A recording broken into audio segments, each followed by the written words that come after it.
Hoje eu vou conversar com o Benhur Guimarães. Ele atuou como CTO na SafetyPay. Tudo bem, Benhur? Obrigado aí por aceitar o convite. Tudo ótimo, Edu. Obrigado pelo convite. Espero aí estar colaborando, compartilhando um pouquinho da minha experiência e aprender muito contigo nesse bate-papo aí. Boa, boa, muito legal. E antes da gente começar o nosso papo aqui, queria pedir para você brevemente contar um pouquinho sobre você, né, para quem estiver ouvindo aqui, acompanhando a gente, te conhecer um pouquinho melhor. Maravilha. Então, me chamo Benhor Guimarães. Meu nome é um pouquinho estranho, tem um hífen no meio mesmo, mas a gente se acostuma. Eu trabalho com tecnologia há um pouco mais de 11 anos. Nesse período, já atuei como desenvolvedor, coordenador, arquiteto de software. E no momento, atuo como CTO em uma fintech, que é a Safe2Pay. Essa fintech, para quem não conhece, basicamente é uma fintech que trabalha com soluções financeiras. A gente acaba aí fornecendo para os nossos clientes soluções para não só criar transações, mas também receber transações financeiras dos clientes. E a gente atua aí com os mais diversos tipos de pagamento, né? Cartão de crédito, boleto, Pix. Então, uma solução bem completa para quem tiver interesse. Boa, boa, muito bom. E indo direto aqui pro nosso papo, né, a gente vai conversar um pouquinho sobre pessoas heroínas aí na equipe, como é que funciona isso. Mas até antes de começar a gravação aqui, você estava me contando um pouquinho sobre, vamos dizer assim, o caminho para a pessoa de fato se tornar uma heroína ali. Eu achei bem interessante. E isso daí eu queria aproveitar e começar com esse ponto, né? Queria pedir para você contar um pouquinho sobre a tua perspectiva. Porque assim, vamos pensar no passado, vamos dizer assim, né? A pessoa ela entra na empresa e começa a carreira, em algum momento ela não é uma heroína, ponto. Ela não tem como, no começo ela não tem conhecimento, não conhece nada ali, né? Ela vai aprender ainda. Mas em algum momento da carreira pode ser que ela se torne de fato uma heroína ali, né? O que, enfim, tem seus malefícios ali, inclusive. Mas a questão é, o que acontece ao longo do tempo? Como é que é essa evolução, de fato? Como é que é esse arco aí para a pessoa sair de uma posição onde ela não é heroína para que, de fato, um dia ela chegue ali numa posição, talvez, ali, de liderança e se torne ali uma referência na equipe, talvez uma referência até no mau sentido ali para a equipe. Então, o que acontece aí nesse mês? Se puder contar um pouquinho para a gente. Perfeito. Nesse período, Edu, eu acabei conseguindo ver muitas situações acontecendo assim no mercado de trabalho, né? E no dia a dia mesmo. Algumas, inclusive, aconteceram comigo, né? Eu acredito que quando a gente começa no mercado de tecnologia, tudo é muito difícil no início, né? A gente começa a dar foco para as coisas e a gente vai se desenvolvendo. E quando eu falo de desenvolvimento aqui, a gente pode entender que é tanto a parte de soft skill quanto hard skill também. E no momento que a gente acaba atuando dentro das corporações, a gente acaba se destacando por algumas habilidades. E aqui a gente pode entender que existem diferentes tipos de corporações, com diferentes tipos de time, tamanhos, cultura, né? Onde eu posso estar me destacando pelo meu conhecimento técnico, minha senioridade, ou eu posso estar me destacando por eu ser um cara que é o orquestrador, né? O cara que tem muita habilidade de comunicação, habilidade de soft skill que ajuda o time a remover bloqueio, por exemplo, né? Ou a orquestrar reuniões que tem muito conflito técnico.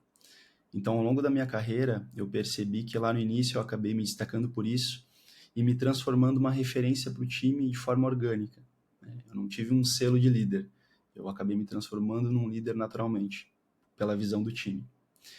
E no momento que eu acabei me transformando em um líder, eu acabei vivendo essa transição, né? De um cara que atuava como um desenvolvedor e passou a atuar como uma liderança técnica. Só que o mais louco de tudo isso, Edu, é que os meus entregáveis, eles mudaram, cara. Mudaram consideravelmente, né? Então, aquela visão que o Benhor tinha de ter só as tarefas dele, né? Ter só os resultados do Benhor, eles acabaram mudando um pouco para agora. Os teus resultados fazem parte dos resultados do time, tu tem que ajudar o time a gerir isso, sabe? Então, mudou muito essa perspectiva, principalmente quando a gente fala que o papel do líder também é desenvolver pessoas. Só que nesse início, cara, eu notei que eu achava que eu era o único cara que era capaz de fazer as coisas, assim. E aí a gente começa a falar um pouquinho aqui, talvez até da síndrome do super-herói, né? Nessa transição eu achei que se eu tivesse que pedir ajuda para as pessoas, eu ia ser um cara que eu não ia ser eficiente. Eu ia estar demonstrando uma fraqueza. Então o que o Benhur fez? Cara, deixa comigo, pode tocar a bola quadrada aqui que eu vou matar no peito, vou botar no chão e vou sair jogando. E, cara, isso foi muito negativo nessa situação, porque eu vi que eu acabei me sobrecarregando muito, né? Acabei passando ali por situações onde eu era o cara que fazia tudo, eu era o cara que tomava decisão, eu era o cara que não dava espaço, não dava oportunidade para a galera crescer, né? E o problema disso tudo, Edu, é que esse líder não escala, né? Então eu comecei a ter muitos problemas com relação ao gerenciamento desse time também, né? Então, por ser um cara muito técnico e não ter essas habilidades, né, mais relacionadas até a soft skill, eu acabei cometendo esses erros, né? E ao longo desse tempo, cara, algumas coisas acabaram ficando evidentes, assim, eu comecei a identificar alguns sintomas, né, perante ao time. E com base nesses sintomas eu acabei entendendo que, cara, eu precisava virar esse jogo, né? Pô, agora a minha posição mudou, eu tenho entregáveis diferentes, então agora o meu entregável primário não necessariamente é desenvolvimento, não é tarefa, cara. O meu entregável primário é eu conseguir olhar para o time e fazer com que o time entregue mais com aquilo que a gente tem agora, atuar na remoção de bloqueio, desenvolver pessoas, pelo menos para aquele momento, aquilo era muito importante, né? Só que assim, cara, quando eu penso nesse assunto, e até é uma pergunta que eu te faço também, para ver se tu entende como eu entendo que isso é muito contextual, sabe, Edu? Porque ao longo da minha carreira eu tive a oportunidade de trabalhar com pessoas muito inteligentes, cara, e muitos times diferentes, assim, sabe? E eu notei que em determinados momentos a gente precisa de um líder super-herói, em outros não. Deixa eu te dar um exemplo. Muitas vezes, quando a gente está passando por essa transição de carreira, a gente acaba abrindo mão da nossa parte técnica como tech lead, a gente acaba esquecendo do tech e focando só no lead. E isso nos afasta um pouco da parte técnica. Só que, cara, quando acontece um problema muito fora de série, provavelmente é a liderança técnica que vai ser chamada para resolver. Sabe aquele problema assim, cara, para tudo, é um incidente, cara, vamos resolver. Dá um espacinho pro lado, deixa para mim, sabe? E isso, cara, são exceções, não são regras, é importante deixar isso claro. E nesse sentido, é importante a gente ter um cara que atue de forma cirúrgica no problema, né? E aqui a gente está falando que sim, seria o cara super-herói que vai lá e resolve, né? Mas tu entende, eu não sei se tu entende como eu, que isso é uma coisa muito contextual, né? Que vai desde a maturidade do time, nível de senioridade do time, momento da empresa, né? Por exemplo, eu costumo dizer que quando eu trabalho com times mais juniores, provavelmente eu vou ter que ter uma hard skill mais apurada, porque eu vou ter que estar mais próximo dessa galera, ajudando eles a se desenvolver tecnicamente. Quando eu trabalho com times mais seniores, provavelmente eu vou ter que ter uma soft skill mais apurada, porque o meu papel, aquele que era mais execução, ele pode se transformar num papel mais orquestrador, porque eu tenho muita gente sênior no meu time e provavelmente eu vou ter que gerir conflito. Então são só alguns exemplos, eu queria ouvir de ti aí também, o que tu acha disso tudo? Não, eu acho que sim, eu concordo contigo. Que assim, sempre que a gente tem um problema, na minha visão, se é um problema relativamente grande, pelo menos, vamos dizer assim, eu imagino que nesse caso você mencionou algo nesse sentido, então, a gente está perdendo receita aqui para a empresa, alguma coisa assim, cara, tem que atuar urgente. Isso, para mim, é um indicativo de que a pessoa que for melhor habilitada para resolver aquilo, ela tem que atuar naquilo, ponto. Não, não tem muita discussão. Então, se ela tá atuando como líder, se é CTO, não, não interessa quem é. A pessoa que estiver mais preparada, ela vai ter que atuar naquilo. Porém, eu acho que um ponto importante, assim, que eu gosto de ter em mente se eu como líder, sou sempre a pessoa que é acessada quando problemas acontecem, talvez a gente tenha algo ali, enfim, vamos dizer assim, um problema maior para a gente atacar, né? Porque o que vai acontecer, por exemplo, quando eu tiver de férias? Será que eu vou conseguir, de fato, tirar férias?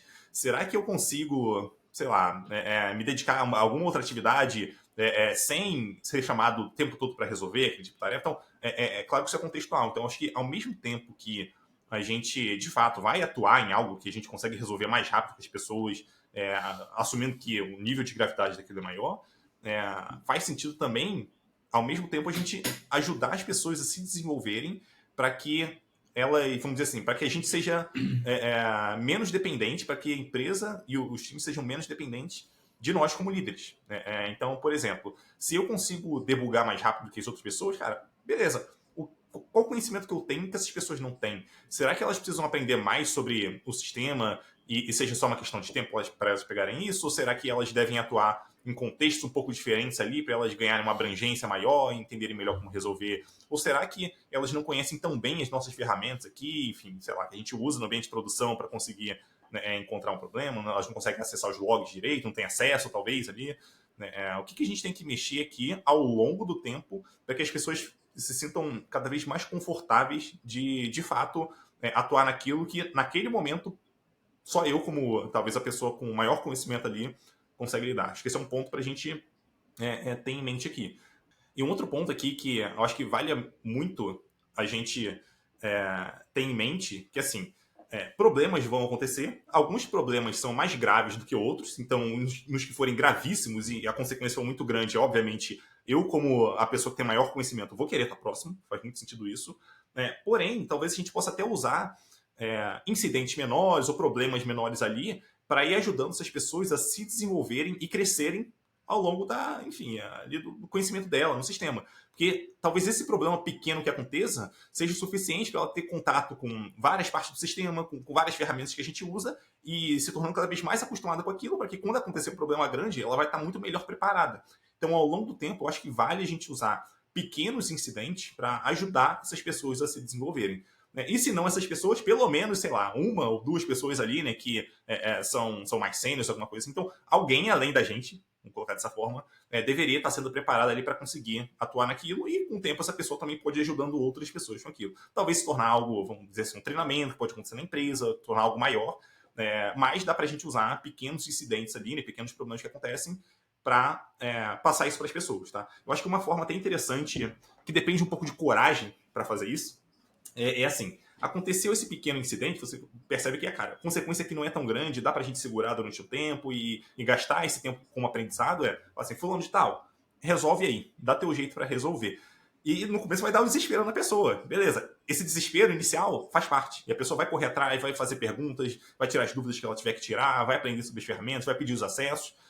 E isso vai ajudando a pessoa a se desenvolver. Inclusive a lidar com situações onde ela tá, enfim, onde ela lida com pressão ali. É claro que a gente vai tentar modular isso para um nível de pressão, vamos dizer assim, alinhado com a senioridade da pessoa. Então não é para pegar uma pessoa júnior e botar uma puta pressão em cima. Já uma pessoa mais sênior, dá para botar uma pressão um pouco maior. Então ela já deveria ser capaz de conseguir, enfim, com algum suporte, conseguir resolver aquilo. Então a gente vai tentar alinhar isso aí e usar esses pequenos incidentes. Eu acho que é uma prática bem interessante assim, que eu recomendo, de usar esses pequenos incidentes como forma de ensinar para as pessoas como que se resolve problemas em produção, até que chega um ponto que, cara, talvez outras pessoas consigam resolver até melhor do que eu problemas que estão acontecendo em produção. Enfim, sei lá, e aí é o momento de eu me afastar disso e as pessoas se aproximarem.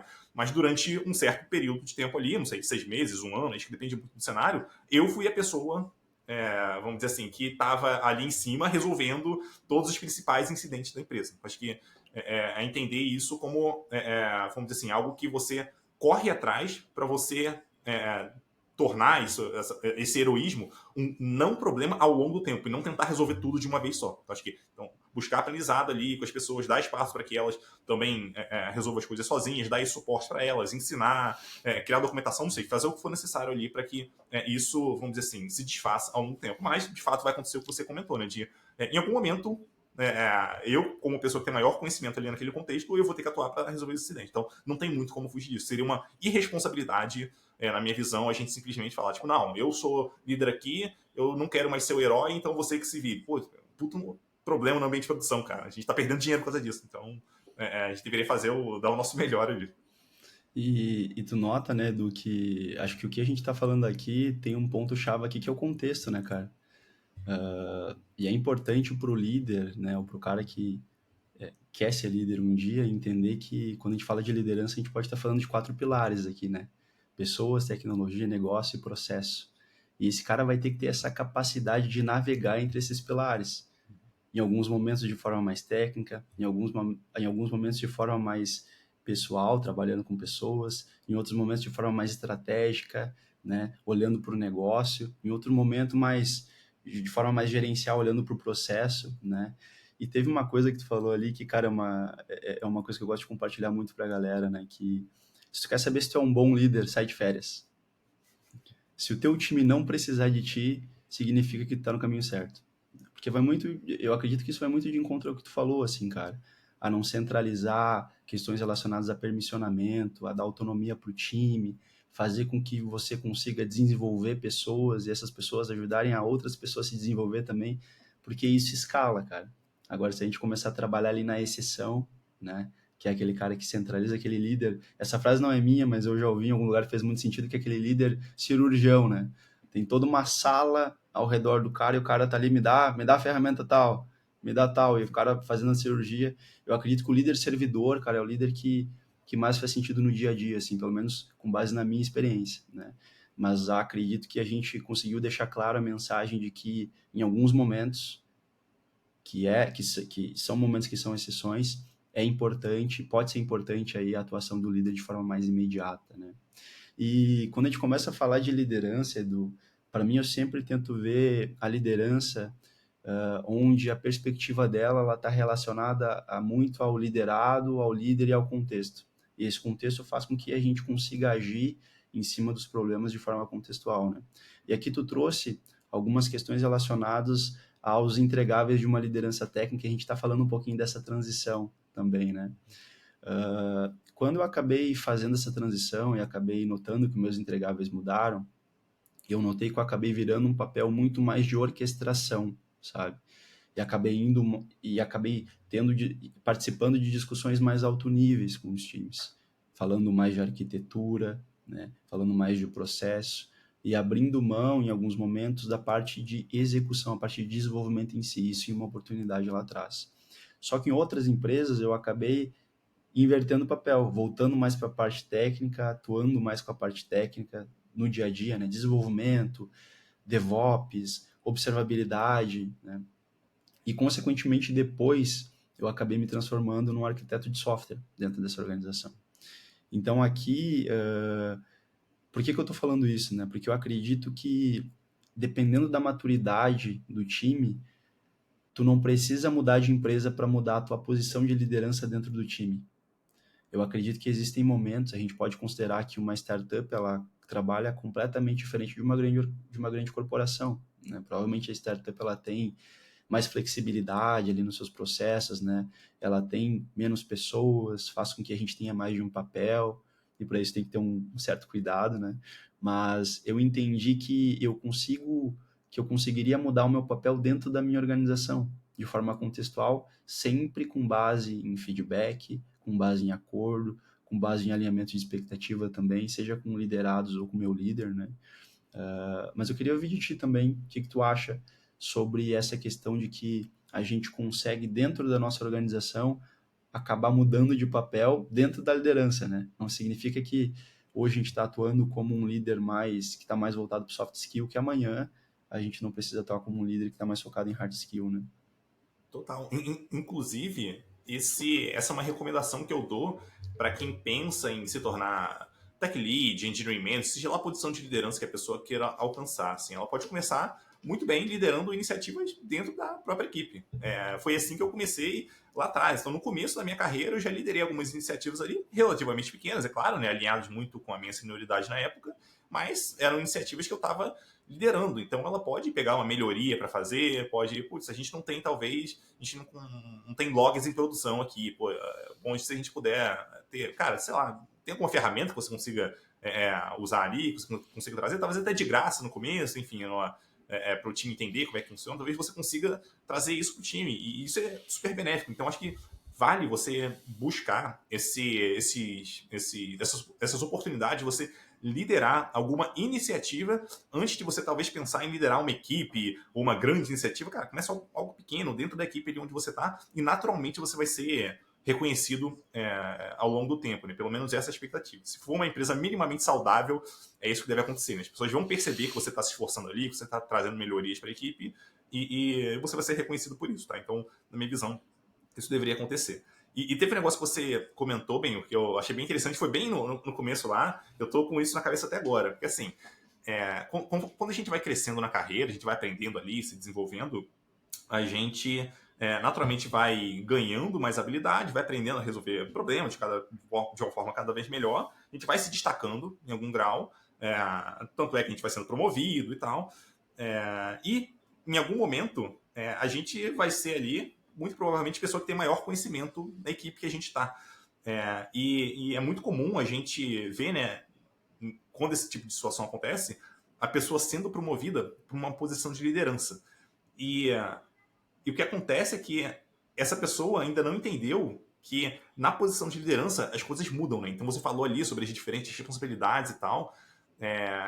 Então isso muda. Só que a pessoa está acostumada ao longo da carreira inteira dela de atuar tecnicamente, entregar bastante ali, ter muito conhecimento técnico, e de repente a responsabilidade muda, mas ela não sabe que mudou, porque ninguém avisou, ela só foi promovida ali, na empresa é assim mesmo que funciona, ela continua fazendo as coisas da mesma forma, ela acha que não, para ser promovido de novo, para continuar crescendo, tem que entregar cada vez mais. Então, quando surge um problema, não, ela tô em cima, tô atuando em cima, sabe?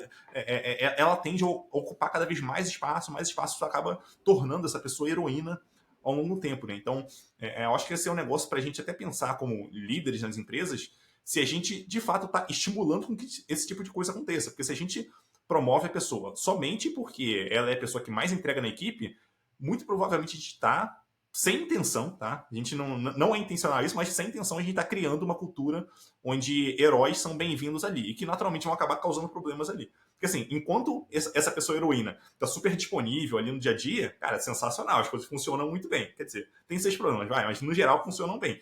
Agora, quando ela não estiver disponível? E se ela pedir demissão da empresa? E se ela tirar férias? E, sabe, a gente vai incomodar a pessoa nas férias? Não faz muito sentido. Então, acho que esse é um ponto muito importante para a gente ter em mente como líderes. Se a gente promover essas pessoas somente baseadas no volume e no nível de entrega que elas têm, cara, a gente está criando uma cultura aí que pode não ser muito benéfica, né? Então, o próprio estímulo que a gente está dando ali tem que ser muito pensado para que a gente, de fato, leve as pessoas no caminho correto. Tanto estímulos quanto treinamento, esse tipo de coisa, né? E o que eu gosto muito de fazer, eu queria entender até de você, Benhor, mas já adiantando aqui, um negócio que eu gosto muito de fazer eu gosto de promover a pessoa para uma dada posição quando ela já está fazendo, vamos dizer assim, realizando atividade naquele nível que a gente está esperando. Então, por exemplo, se a pessoa vai ser promovida para tech lead, eu quero que as atitudes dela já sejam de uma pessoa tech lead do que eu imagino, vamos dizer assim, que seria o ideal para uma pessoa tech lead ali. Então, ela está olhando para a parte técnica, mas está olhando para as pessoas também, ela está pensando na entrega do time como um todo, ela ajuda as pessoas a se desenvolverem, por aí vai. Então, uma vez que ela está fazendo isso, pô, beleza. Então, eu acho que essa pessoa, mesmo que não esteja fazendo 100% do trabalho, que a ideia não é essa pessoa já está pronta para ser promovida, né, para uma posição de liderança. Né? Pelo menos a gente evita esse problema aí de criar uma heroína ali. A pessoa já entra minimamente preparada para assumir aquela posição. Mas eu queria entender um pouquinho a tua visão sobre isso também, né? Sobre esses estímulos que a gente dá ali para as pessoas ao longo da carreira que podem acabar ajudando com que a gente crie, sem querer, uma cultura de heroísmo. Legal, cara. Eu acredito que vale a pena a gente falar um pouquinho, talvez até um pouco antes disso, só de como o líder ele emerge, né? De como ele surge. A gente falou um pouquinho ali no início que acredito que tem duas possibilidades aqui, né? Que é o líder surgir organicamente, com base na visão do time, né? Aquele cara que já desempenha, como tu falou agora, né? Algumas atividades, ele já vira uma referência do time naturalmente. E tem aquele líder que ele é aquele líder mais formal que alguém de cima deu um canetaço e chegou e falou: Edu, agora tu é o líder. Só que, cara, esse selo não significa que tu seja um líder de verdade, assim. É só um selo, muitas vezes. Só que tem um problema nessa segunda opção aí, né? Do que provavelmente tu vai ter o selo de líder, mas não vai ter o respeito que tu precisa do teu time, né? Provavelmente as tuas decisões elas vão ter que sempre estar embasadas em cima de autoridade. E isso é um pouco perigoso, né? E quando eu penso nessa transição de liderança, a primeira coisa que eu penso assim é alinhamento de expectativa, cara. Eu conseguir entender junto com o meu liderado, cara, se realmente é isso que ele quer, né? E teve um ponto que tu trouxe para mim que é muito pertinente, eu concordo muito contigo, que é fazer uma transição de forma cadenciada, sabe? Então, no momento que eu alinho contigo as expectativas, que a gente faz acordos e que a gente monta um plano, onde esse plano ele seja tratar essa transição de liderança de forma cadenciada, o que significa isso? Edu, é basicamente o que tu falou. É eu conseguir já passar para esse cara algumas atividades que um líder técnico desenvolve, né? Os entregáveis de um líder técnico. E esse cara ele já começa a ter um gostinho de como essas coisas vão funcionar. E no momento que a gente consegue fazer isso de forma cadenciada, a gente consegue ver o desenvolvimento dele e entender se de fato é isso que ele quer ou não. Porque o que eu já vi acontecer, Edu? Eu já vi empresas darem esse selo para as pessoas de forma formal, ou seja, a pessoa não era uma liderança reconhecida pelo time, e o que acabou acontecendo é que a gente acabou promovendo uma pessoa muito boa tecnicamente, mas que não trabalhava muito bem com pessoas. e naquele momento, para aquele contexto, era uma das skills mais importantes que ela deveria ter, né? Principalmente para gerir conflito e ter uma comunicação muito clara e estruturada. Então, eu acredito que, cara, é muito importante a gente conduzir esse processo de forma cadenciada, alinhando expectativa, fazendo alguns acordos, porque se tiver algum problema ali no meio, não tem problema nenhum de voltar atrás. Mas agora, depois que eu fui lá e formalizei e disse que o Edu, a partir de amanhã, é um líder, eu acredito que é um pouco mais difícil, né? Porque já foi formalizado, já foi comunicado para o time. Então, eu acredito, cara, que quando a gente fala de liderança, é muito importante a gente tentar seguir esse caminho, a gente conseguir ser uma liderança com base na visão do time, e não simplesmente de um label ou de uma formalização que vai vir da empresa falando que o Edu é líder. Né? Hoje em dia a gente tem muito líder informal por aí, né? Que é aquele cara que normalmente é o cara mais sênior, é o arquiteto, é o cara que se comunica melhor, é o cara que está sempre disponível, né? Não importa se é só soft ou só hard, ou se é os dois, né? Muito contextual. Mas eu acredito muito nessa questão também de a gente, além disso, né, seguir por essa primeira opção, fazer essa transição de forma cadenciada e vai muito de encontro à ideia que tu trouxe ali pra gente também. Muito bom, cara, muito bom.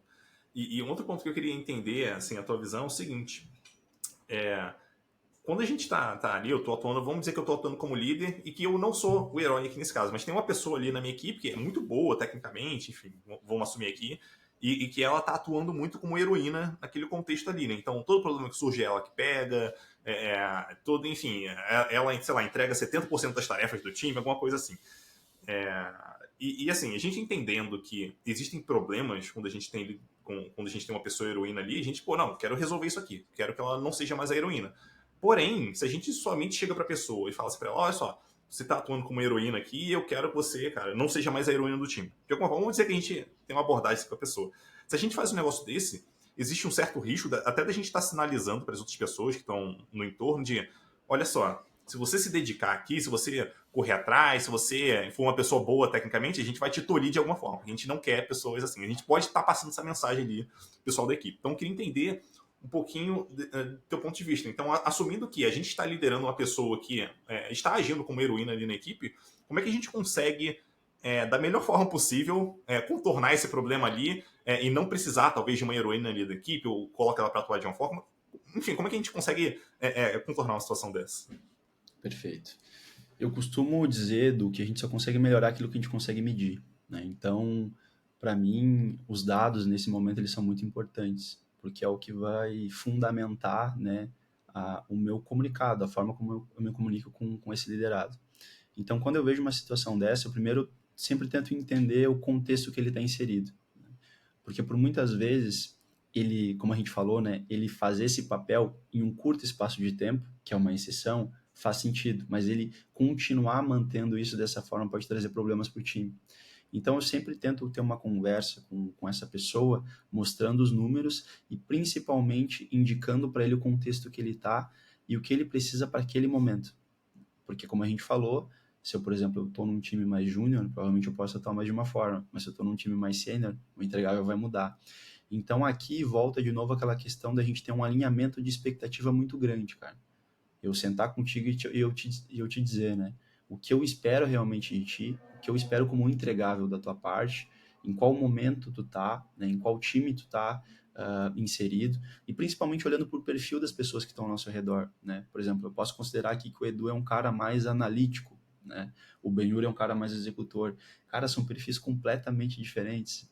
Porque o Edu, eu sei que ele vai trabalhar muito bem com o processo, é um cara que gosta de uma coisa atrás da outra, uma coisa mais certinha. Já o Benhur, cara, é aquele cara do caos. É aquele cara que, assim, ó, tu dá uma missão para ele, ele resolve. Então, são perfis, cara, extremamente diferentes, sabe? E como líder, eu acredito que o nosso papel é botar esse cara onde ele entrega mais, né? Então, muitas vezes eu tenho que pegar o Edu, que é aquele cara analítico, e botar num time mais analítico, botar numa situação que tem esse requerimento de habilidade. Já o Benhur, que é o cara mais executor, cara, é o cara da missão. Eu vou largar ele num time onde ele consiga desempenhar esse papel da melhor forma. Por quê? Porque eu sei que com o processo o Benhur não lida muito bem. E até que a gente desenvolva ele, é melhor eu deixar ele fazendo a execução disso aqui, né? Então, para mim, Edu, quando eu me deparo com uma situação dessa, eu sempre procuro entender, cara, essas questões, assim, entender o contexto, entender o perfil, né, do liderado que eu estou falando, justamente para eu ver se eu consigo encaixar ele em outro time, em outra situação que faça com que ele desempenhe um papel melhor, né? E até que ele consiga desempenhar aquele papel que eu preciso, a gente acaba trabalhando com o desenvolvimento dele. E esse desenvolvimento, acredito que tu citou um pouquinho antes, né? Pode ser desenvolvimento relacionado a curso, a documentação, a gente sentar do lado dele, visando aqui uma liderança situacional, estando mais perto dele, ajudando ele a conduzir algumas coisas. Então eu vejo um pouquinho dessa forma. Acho que é bem legal isso, porque assim, é, pelo menos comigo já aconteceu várias vezes, eu olhar assim e pensar, tipo, não, essa pessoa ela tem que se encaixar aqui, cara, ela tá no time, ela tem que mandar bem aqui. E às vezes não, às vezes, cara, o time que ela tá, ou o contexto que ela tá, realmente não é benéfico para ela. Mas talvez a gente tenha uma outra iniciativa ali, talvez, enfim, em algum time nosso, ou algum time, sei lá, de uma outra liderança, cara, que ela se encaixa muito bem, ela consegue gerar muito mais valor lá. E eu já vi esse tipo de coisa acontecendo, assim, de ter uma pessoa, você comentou aqui, né, sobre execução e tal, uma pessoa super executora ali, super dominante, que entrou num time e, cara, assim, ela era um trator. Então, o que você passava para ela, ela saía fazendo, entregando, era o que mais entregava. Mas, ao longo do tempo, ela deixou o projeto uma bagunça, assim, e o pessoal meio que, os outros devs, né, da equipe, praticamente expulsaram ela da equipe, né, porque senão, enfim, já estava impossível de manter aquele código. Então, quer dizer, essa pessoa, ela talvez seja muito boa para, sei lá, fazer um experimento ali, para, cara, vamos experimentar assim, vamos ver se isso aqui funciona, se funcionar bem e tal, a gente talvez crie um produto em torno disso. Talvez essa pessoa seja muito boa para isso, cara, vamos entregar rápido aqui, iterar rápido e, sabe, conseguir validar ou invalidar essa hipótese. Agora, botar essa pessoa dentro de um time de produto ali, onde está criando um negócio que deveria ser mais sustentável, deveria ter uma certa qualidade, né, que a gente deveria se preocupar ali, talvez não seja uma boa. Então, acho que entender perfil aqui é muito importante, como você comentou. E um outro ponto que eu acho que é bem interessante mencionar também, porque assim, um receio que pode surgir, eu imagino que surge na maioria dos líderes numa situação dessa, é assim, ah não, mas se eu tirar essa pessoa da equipe, a equipe não entrega. Cara, o pessoal não, sabe, tem muita dificuldade ali, isso aqui. Beleza, isso pode até acontecer. Mas o que eu aprendi com o tempo é que, assim, as próprias pessoas que estão atuando na equipe que não são a heroína, essas pessoas elas se acostumam com a ideia de ter uma pessoa heroína que resolve a maior parte dos problemas. Então, enquanto essa pessoa heroína estiver lá, essas pessoas estão tranquilas, elas fazem o trabalho delas ali, na velocidade delas e vida que segue. Aquele contexto ele já está, vamos dizer assim, ele como se já tivesse em velocidade de cruzeiro, as pessoas estão acostumadas com aquilo. Agora, uma vez que você tira essa pessoa heroína dali, e as pessoas que continuam na equipe, elas enxergam que elas vão ter que se virar para resolver os problemas, fazer as entregas, aí elas vão dar um jeito de se reorganizar, enfim, de aprender o que for necessário para conseguir fazer a entrega. É claro que a gente vai fazer isso de uma forma responsável. Se a gente perceber que, putz, cara, realmente pode dar um problemaço aqui, então a gente vai tirar essas pessoas, essa pessoa heroína, aos poucos da equipe. A gente não vai tirar de uma vez só. Mas, enfim, em algum momento a gente vai ter que tirar essa pessoa. Então, ou, claro, se fizer sentido tirar, né? Mas eu acho legal considerar isso, porque a própria movimentação dessa pessoa heroína pode ajudar e muito, e eu já vi isso acontecendo, eu já fiz isso, inclusive, pode ajudar demais as pessoas que continuam na equipe, porque elas vão ter que dar um jeito de elas se desenvolverem, sabe? Elas vão ver, vamos dizer assim, a água subindo cada vez mais, opa, não, pera, eu tenho que fazer alguma coisa aí para ajudar a equipe, senão, cara, a equipe vai se ferrar, a gente não faz entrega, por aí vai, tá? Claro que a gente pode cair no contexto de, putz, o pessoal não fez lá muita coisa, o pessoal não conseguiu se desenvolver, a gente vai ter que fazer alguma coisa para ajudar, mas eu já vi em diversos contextos somente a pessoa heroína saindo e as coisas ao longo do tempo funcionando bem, assim, as pessoas no entorno conseguirem fazer a entrega satisfatória, pelo menos ali, né, que é bem legal. Então, eu acho que esse receio, esse possível receio de se eu tirar essa pessoa, a equipe vai quebrar, a empresa não vai dar certo aqui, o produto, cara, não vai ficar de pé, cara. Eu acho que na maioria dos casos que eu percebi, assim, não foi isso que aconteceu na prática. A expectativa era essa, mas as coisas no final acabavam funcionando bem. Eu acho que isso que tu fala vai muito de encontro à ideia de que ninguém é substituível, né, Edu? E a gente tem que trabalhar com a ideia de cada vez mais documentar os processos, treinar as pessoas. E quando a gente está diante disso, até como líder, a gente acaba se aproximando mais desse cara, né, para apoiar ele a fazer isso, né, não deixar ele sozinho. E aqui, de certa forma, eu entendo, Edu, que a gente acaba falando um pouquinho da liderança situacional também, né? Porque ao invés de eu só delegar trabalho para o cara, Talvez eu tenha que estar mais próximo dele para ajudar ele a conduzir coisas que ele não consegue conduzir com maestria. Porque ninguém é super-herói no sentido de saber tudo de tudo, né? Muitas vezes eu tenho um cara que é muito bom em hard skill e a soft skill dele não é tão boa, nesse caso. Então, eu entendo que é papel do líder olhar para aquele quadrante da liderança situacional, tentar botar os liderados ali dentro para conseguir entender se eu consigo delegar para o cara e não preciso me preocupar, se eu tenho que dar mais apoio, se eu tenho que treinar, ou se eu tenho que dar direção, eu tenho que acompanhar ele, né? O que eu acredito que cabe muito nessa situação. E tem um gancho só que eu queria fazer, que eu acho um papo bem bacana, que tu trouxe ali antes, né? A questão da, que a gente estava falando ali da questão da inovação, né, de ter um ambiente mais flexível para esse cara mais executor, que quando eu penso nisso, eu sempre penso na diferença de gestão e inovação, né? E a gente como líder, ou até mesmo como um gestor ou um CTO, acaba pensando muito nisso, né? Porque vão ter momentos onde eu vou ter que ter um momento mais gestão, vou ter momentos onde eu vou ter que ter um momento mais inovação. Qual a diferença dos dois, né? Inovação a gente pode considerar aqui que a gente está criando um novo produto, né? A gente precisa mais de flexibilidade. Imagina só se eu chegasse para o Edu, que é um perfil super executor, e falasse, Edu, para te subir o teu código agora, meu amigo, tem que passar por todas essas etapas do processo aqui. E tu não pode, em hipótese alguma, passar por uma despercebido. Cara, tu nota que meio que bloqueia, né, o poder de criação do Edu. Inclusive pode fazer com que tu perca o time das coisas também. Por outro lado, quando a gente fala de gestão, eu entendo que aqui a gente está falando mais de padronização, né? A gente está falando de redução de custo. Normalmente isso se encaixa para produtos e projetos que já estão rodando, já estão em produção. E a gente faz isso para conseguir ganhar escala. Então, eu acredito que, cara, vai muito da gente como líder conseguir olhar para o time e entender, cara, em que momento a gente está. Esse projeto aqui que a gente está tocando, o que, que é esse cara? A gente tem espaço para inovar aqui ou não? Porque como um cara técnico, e eu levanto essa bandeira aqui, convenhamos, a gente sempre quer trabalhar com a tecnologia de ponta. A gente sempre quer trabalhar com padrão de projeto. Mas, cara, aqui vem outro papel do líder, que é a gente conseguir trabalhar com aquilo que é preciso para o momento, cara. Não ser aquele líder visionário, assim, cara, tudo é microserviço. Não, tem que ser microserviço aqui, né? Tudo é mensageria. Cara, mas é um crude básico, cara. Tu tá fazendo um canhão para matar uma formiga, sabe? Então, ele tem que tomar a decisão mais importante para aquele momento, né? E não apenas fazer as coisas com entusiasmo, assim, né? Porque tem aqueles caras que defendem muito a tecnologia que trabalham, né? A ideia deles. E acabam ficando meio cegos para as outras coisas.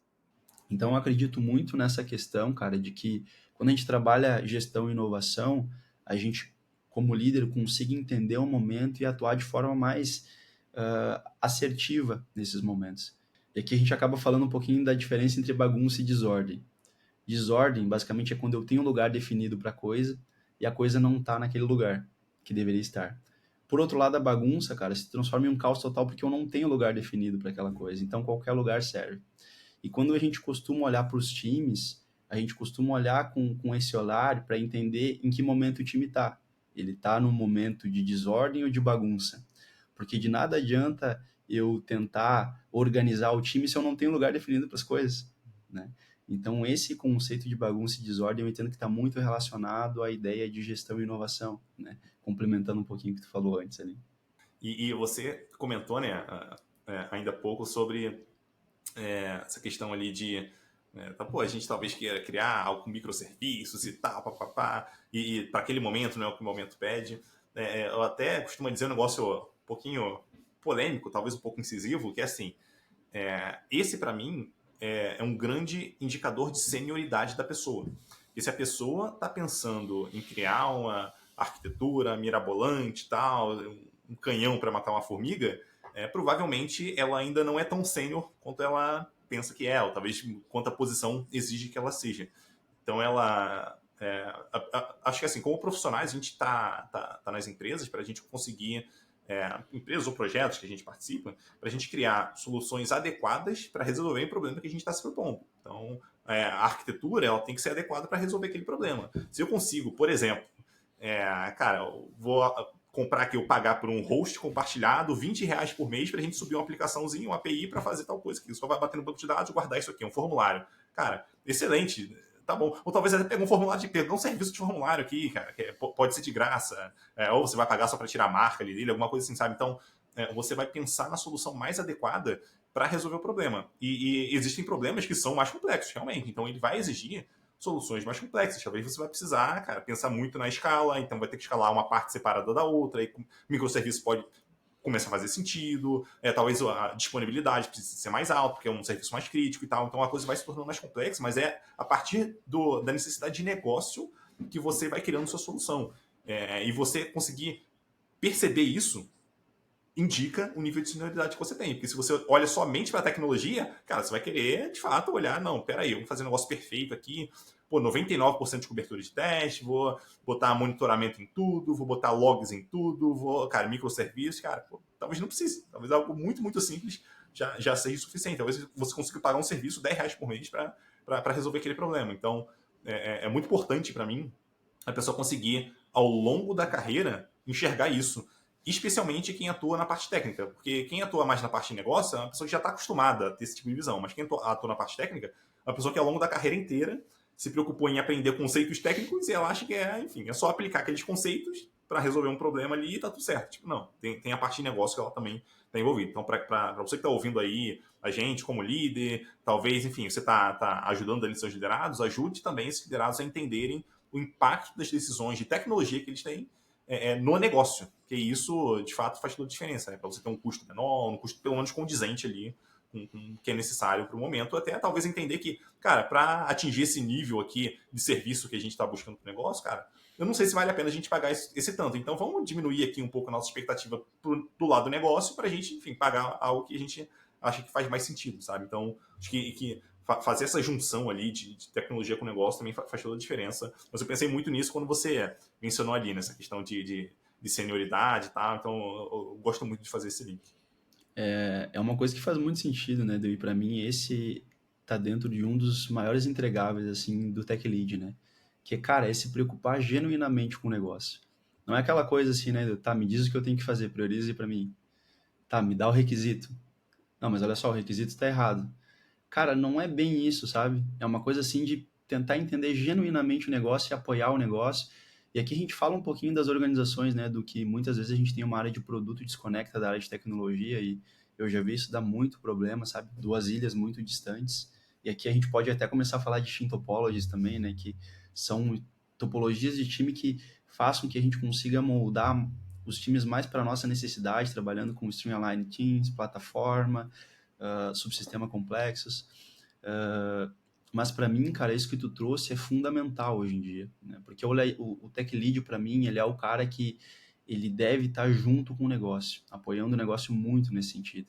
Porque, normalmente, cara, o pessoal de tecnologia, ele acaba trabalhando com a ideia, e eu falo isso porque eu já fiz isso, tá? Não estou generalizando, mas estou falando com base na minha experiência. Eu achava que o negócio não sabia de nada, cara, sabe? Eu achava que por eu ser o cara técnico, eu sabia de tudo. Por muito tempo foi assim. E isso é um grande erro, cara, sabe? A gente precisa... O nosso mapa, muitas vezes, está mais atualizado que o deles. Mas não significa que os caras não sabem de nada.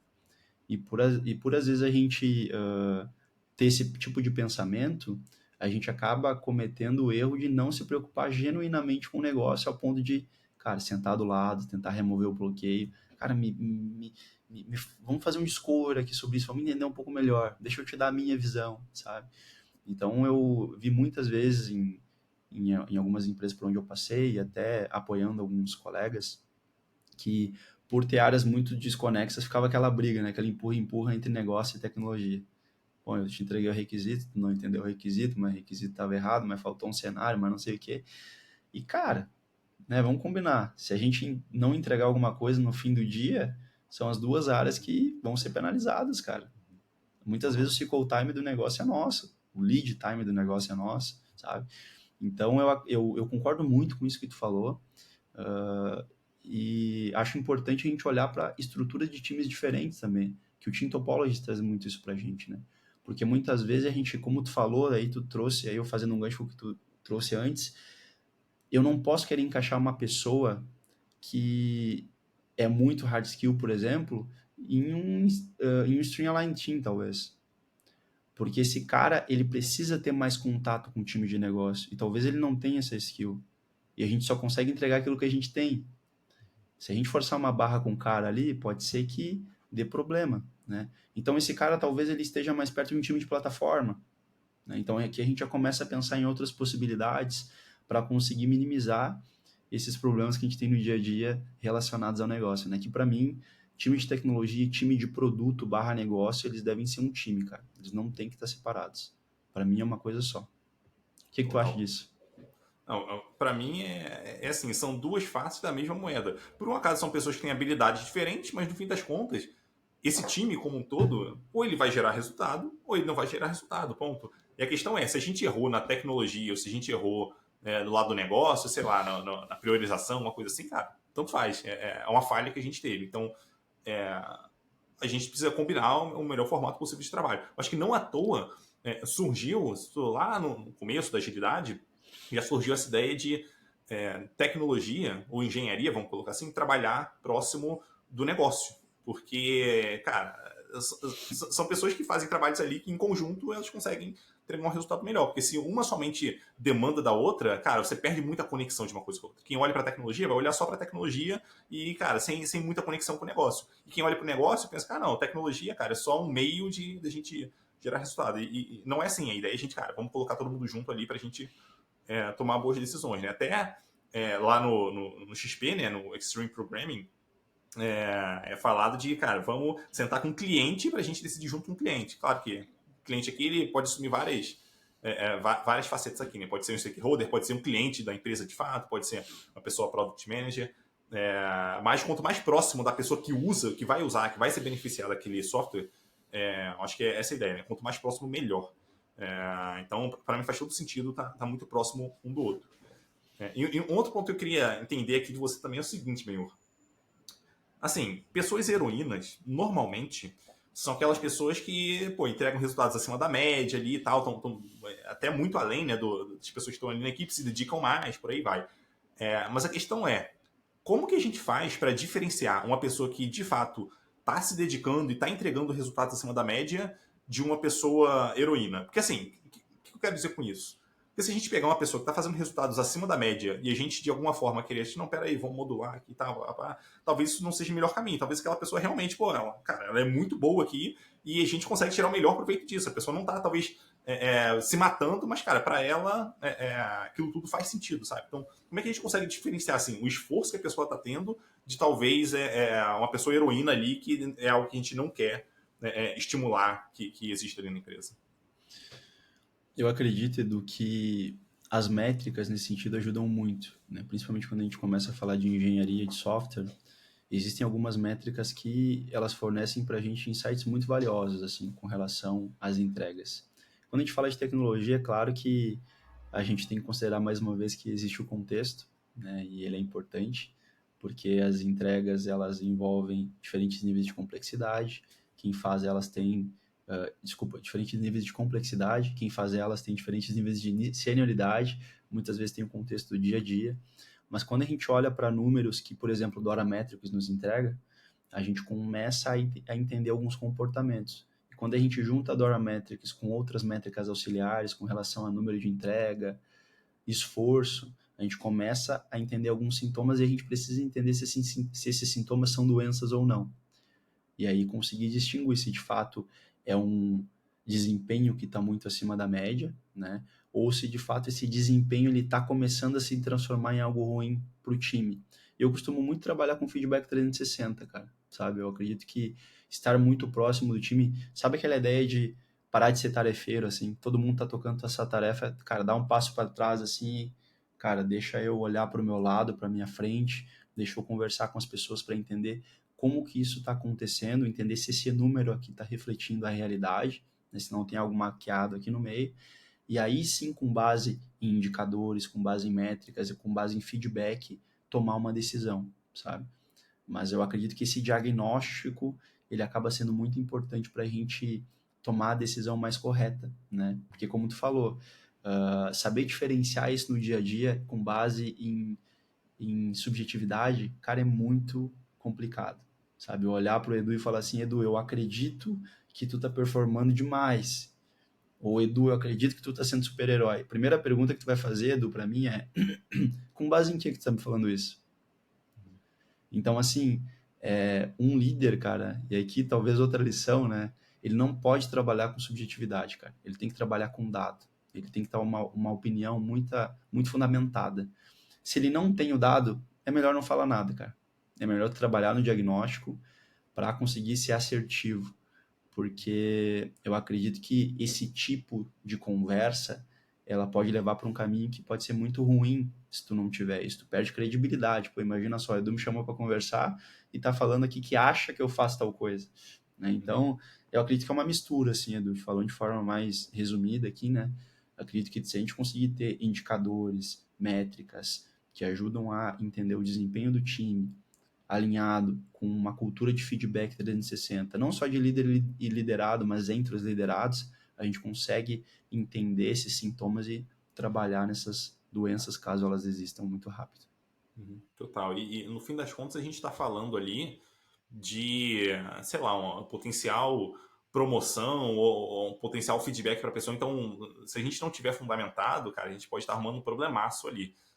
Então, ter dados, né, para ajudar a tomar uma decisão. Acho que, assim, algumas coisas, elas, é difícil a gente ser objetivo em relação a tudo. Mas quanto mais objetivo a gente conseguir ser, melhor. Então, ter acesso a dados ali para tornar mais palpável, inclusive para a pessoa, o que a gente está esperando dela, acho que é bem interessante. E outra pergunta que eu queria fazer para você é o seguinte: essa aqui talvez seja até um pouco polêmica, não sei, mas assim, na tua visão, uma cultura de heroísmo é uma falha de gestão ou não necessariamente? Cara, na minha visão, eu vou falar a minha visão de forma geral, tá? Mas a gente sabe que o contexto é importante, tá? Mas na minha visão, sim, cara. Uma cultura de heroísmo é uma falha, tá? Porque eu penso, Edu, que o herói ele não escala. E se a gente está falando aqui de grandes negócios, né? É comum no início de um negócio, numa startup, tu ter o herói, tá? Eu acredito que isso faz parte do jogo, por questões, por a gente ter muitas limitações, né? Restrições técnicas, restrições financeiras. Então, eu acredito que faz parte do jogo nesse momento tu ter o herói. Mas no momento que a gente começa a crescer e contratar mais pessoas, cara, não podemos ter o herói. E para mim isso sim é uma falha de gestão. A gente precisa identificar isso, a gente precisa fazer esse diagnóstico o quanto antes para conseguir atuar em cima do problema. Senão, o que pode acontecer, Edu, é um problema que tu trouxe um pouco ali, trouxe para nós um pouco ali atrás, que é esse cara sair da empresa e virar um caos, né? É não ter documentação para as coisas, é a gente não saber o que esse cara executava no dia a dia, né? É um cara que centraliza muito conhecimento, então o time ele não sabe fazer nada sem esse cara, né? O cara atuava ali como um cara que blindava o time de tudo. Então vai acontecer uma situação, o time, não, peraí, até onde eu vou? O cara não tá mais aqui agora segurando a minha mão, não tá mais na minha frente, eu não sei o que fazer. Então eu diria que assim, cara, de forma bem objetiva para ti, para mim, eu enxergo como um problema isso, tá? De forma geral. Entendo que em alguns momentos isso é necessário, mas que no geral essa liderança não escala, por isso eu acredito que não é uma boa opção.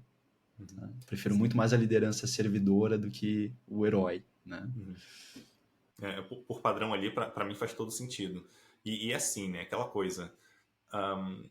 Se a gente tem pessoas heroínas ali, a gente naturalmente está aumentando o risco que a gente tem, enfim, em termos de negócio. Talvez não seja no nível de alcançar a descontinuidade do negócio, alguma coisa assim, mas ainda assim a gente está aumentando o risco de, cara, o que acontece se essa pessoa, por exemplo, sair da empresa, cara, a gente vai conseguir manter esse ritmo de entrega que a gente está tendo, não vai, sabe, as pessoas vão saber resolver os problemas, não vão, por aí vai. Então, no ruim, a gente está aumentando o risco. E aumentando o risco aqui, vamos dizer assim, né, o risco é um problema de gestão. Então, a gente vai ter que lidar com isso de alguma forma. Então, para mim, eu concordo contigo quando você aponta assim que é um problema de gestão. E por outro lado, assim, acho que a gente pode enxergar também da seguinte forma. Eu, como gestor, como líder, eu vou tentar criar uma cultura aqui na empresa que ela tente estimular, ou vamos dizer assim, tente desestimular a existência de heróis. Tá? Se eu não estiver fazendo isso, pode ser que, enfim, a probabilidade de surgirem heróis ali aumente. Então, se a gente intencionalmente pensar nos incentivos que a gente está dando para as pessoas, a gente consegue, até certo ponto, controlar isso de uma forma melhor. Então, para mim, também essa é uma questão de gestão ali, né? A gente pensar nos incentivos que a gente está dando para as pessoas. Porém, independente do que a gente faz, pode ser que uma pessoa heroína surja ali, né? Seja porque, sei lá, naquela equipe ali, por um acaso a gente juntou pessoas com tais especialidades ou tais perfis ali que surgiu uma pessoa heroína naquela equipe. Pode acontecer.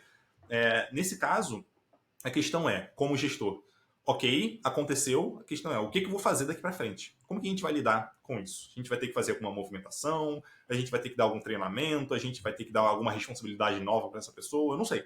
Vamos conversar para entender como que a gente consegue resolver.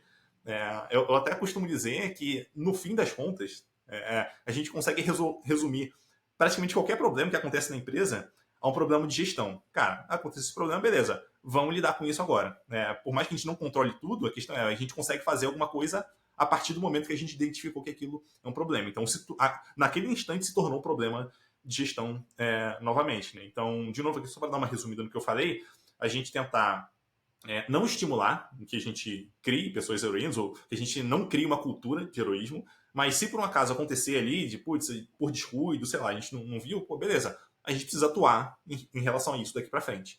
Então, ter consciência em relação a isso e olhar, enfim, periodicamente, né, para ver se esse tipo de coisa não está se tornando um problema ali, eu acho que é mega importante. No fim, para mim, de fato, é um problema de gestão também. E isso está muito alinhado, né, a questão de soft skills, né, cara? E quando eu olho para o mercado hoje, eu vejo que tem muita gente que subestima soft skills, cara. Talvez por não ser uma habilidade quantitativa, né? Não ser aquela coisa assim, eu sei .NET, eu fiz um curso, eu tenho uma certificação, eu consigo atestar que eu sei. A soft skill ela é muito complexa de ser medida, né, cara? E eu acredito que esse é um dos principais motivos que tem gente que não dá a devida importância, né? Nesse caso, por exemplo, que tu trouxe pra gente, é um caso que está muito ligado a soft skill. Então, se eu não ter ritos, se eu não ter um processo que me aproxime do time para eu conseguir fazer esse diagnóstico, se eu falar com os caras uma vez a cada 6 meses em um feedback formal, que tem muita empresa que trabalha desse tipo, o que vai acontecer, cara? Provavelmente ou tu vai perder o cara, ou tu vai ter um problema no time, seja ele de segurança, de desenvolvimento, porque o cara não vai dar conta de tudo. Provavelmente tu pode ter algumas pessoas frustradas, né? Ou, pior ainda, tu pode criar uma cultura que trabalhe dessa forma. E para mudar a cultura, a gente sabe que não é de um dia para o outro, né? Então, assim, cara, isso que tu falou para mim tá muito relacionado a essa questão de soft skill e da gente conseguir ver ela como uma coisa tão importante quanto a hard skill. Eu não estou falando aqui para a gente abrir mão da hard skill, tá? As duas coisas elas devem coexistir e você nunca deve perder o seu lado tech. Eu acredito que isso para mim é uma verdade, assim, eu carrego comigo, assim, o tech lead ele tem que ser tech, ele não pode ser só lead, tá? Mas assim, cara, não deixa a soft skill de lado. Soft skill é importante, não subestima ela, porque é com ela que tu vai aprender a fazer esse diagnóstico, Edu, que está muito relacionado ao que tu disse, e ajudar a gerir teu time da melhor forma, né? Porque no final das contas, são as pessoas que estão ali, cara. E tu precisa saber se comunicar, dar um feedback, seja ele positivo ou negativo, aprender a gerir o time, trabalhar com rituais eficientes, né? E, cara, evitar trabalhar com esses feedbacks aí que a gente tem de 6 em 6 meses formal, que é aquela coisa que eu vejo que não funciona muito bem. Daí eu queria abrir esse espaço aqui no final para você passar uma mensagem para quem estiver aqui acompanhando a gente, para você fazer seu jabá, se você quiser fazer jabá também, fique à vontade. Perfeito. Então, galera, eu acredito que uma mensagem que, quando eu ouvi, fez muito sentido para mim, eu carrego comigo até hoje, é que a gente, agora, principalmente com o mundo de IA, né, e YouTube, Google, ficou muito fácil de achar as respostas, né, Então, acredito que aqui o valor, ele tá nas perguntas, sabe? O valor, ele tá em fazer a pergunta certa, porque se eu fizer a pergunta errada, eu posso ter várias respostas diferentes, e não significa que aquela é a melhor resposta. E uma coisa que está muito relacionada a isso é eu saber que eu posso até saber o que é errado, mas não necessariamente eu sei o que é certo. Em determinados momentos, para a gente fazer um negócio acontecer, por exemplo, cara, o certo vai ser fazer errado. E tá tudo bem. Gerencia essa dívida técnica depois. Então, assim, não fique emburrado porque o teu padrão de projeto não tá o melhor, porque tu não tá trabalhando com microserviço, mensageria. Cara, tenta olhar com viés de negócio genuinamente. Eu acredito que isso vai fazer ter uma virada de chave na tua carreira, assim. Pelo menos para mim, me ajudou muito, acredito que possa te ajudar também. Eu tô começando a falar bastante sobre questões relacionadas à liderança, tecnologia, esses pilares que a gente falou no meu Instagram, então quem quiser me seguir, fique à vontade. Tô disponível também no LinkedIn para quem quiser bater um papo. E, Edu, assim, queria te agradecer pela oportunidade, né, da gente estar batendo esse papo. Acredito que essas discussões são muito ricas, né, para a gente conseguir ver pontos de vista diferentes, aprender um pouquinho com a experiência de cada um. Quando a gente fala de pessoas, cara, pessoas são complexas, são muito diferentes uma das outras. Então, acredito que esse tema a gente pode se reunir 10 vezes para falar sobre a mesma coisa, sem dúvida nenhuma. Vai ter muito conteúdo aqui, vai ter muita lição que a gente vai poder tirar, pelo menos para mim, foi muito gratificante e enriquecedor eu estar aqui contigo. Obrigado pela oportunidade. Boa, imagina, eu que agradeço, curti demais bater esse papo aqui contigo. Um abraço e a gente se vê por aí. Até a próxima.